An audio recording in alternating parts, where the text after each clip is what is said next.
Vaovao hafa indray kosa niavaka tanteraka ity androany ity ho an'ireo mpino apokalipsy fotoan-dehibe efatra sosona samihafa tokoa mantsy no nankalazaina. Isan'izany ny fahafito ambin'ny folo taona nampitandrina an'i Pasteur Mayola teo anivon'ny fiangonana apokalipsy. Ny anjinjiny izay avy hatrany nentin'ny Rotsy Rakotiny Rainy.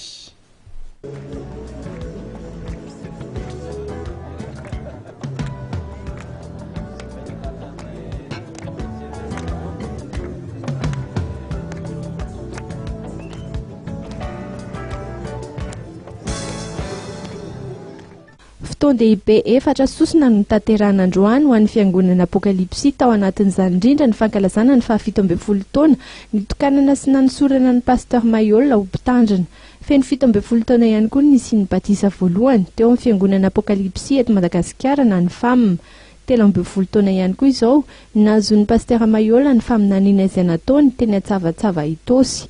Raha jerena tokoa ny tantara sy ny aingana tany am-piandohana raha nisan'ny olona dia olona anankiroa moa nampianarina voalohany ary nisan'izany tena dia nandalo tamin'ny olona fitopolo natao batisa voalohany izay tsaroana amin'izao vanim-potoana izao moa fito ambin'ny folo taona lasa zay dia tonga amin'izao vahoaka betsaka rehefa maneran-tany ny apokalipsy dia tena tsy takatry ny saina ny fiasan'Andriamanitra izay heverina hoe tsy mbola izao kory aza ny farany fa to mbola fiandohana zao.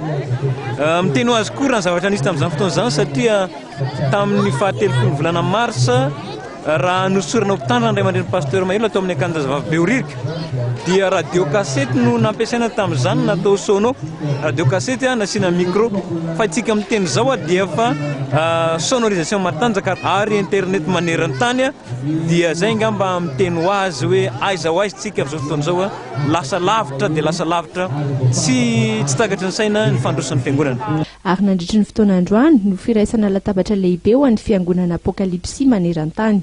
Ty zavatra misy an'io ty androany ty eto Ambohimarina izay tsy eto ihany moa fa maneran-tany dia ny fandraisana fanasan'ny tompo maneran-tany amin'ity daty ty. Fantany apetraka dia nahoana moa tsy natao tany amin'ny volana janoary zao zavatra zao na maninona tsy tamin'ny taona 2024 no natao na hoe miandry kely any volana jolay ihany ohatra fa maninona no androany fahatelopolo volana mars dia heverina fa misy antony lehibe avy amin'ny tompo mihitsy avy amin'Andriamanitra satria misy daty manandaza raha eo amin'ny sehatry ny fiangonana apokalipsy. Raha ny fiangonana apokalipsy manokana fahatelopolo volana marsa no fahatserovana nanosorana ho mpitandrina indray aman-dren'ny Pasteur fito ambin'ny folo taona lasa zay. Amin'ny heriny an'io fahenina ny volana avrily dia tsaroana ihany koa fito ambin'ny folo taona lasa zay ny batisa voalohany teto anivon'ny fikambanana apokalipsy. Ny amin'ny voalohany volana avrily koa dia telo ambin'ny folo taona lasa zay no nanambarana indray aman-dren'ny Pasteur Mayola voalohany tamin'ny fiangonana teny Atsavatsava Itosy ny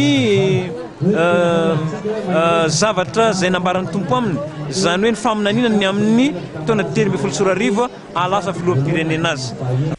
Feno fito ambin'ny folo taona ihany koa ankehitriny ny onjam-peo izay natsangan'ny fiangonana apokalipsy izay miisa 7 ankehitriny ary koa ny televiziona iray izay any Fiararatsoa no misy azy. Nandritra ny fotoan-dehibe androany no niaraban'ny fiangonana apokalipsy maneran-tany ny Pasteur Mayola izany tsingeritaona nahampitandrina azy izany.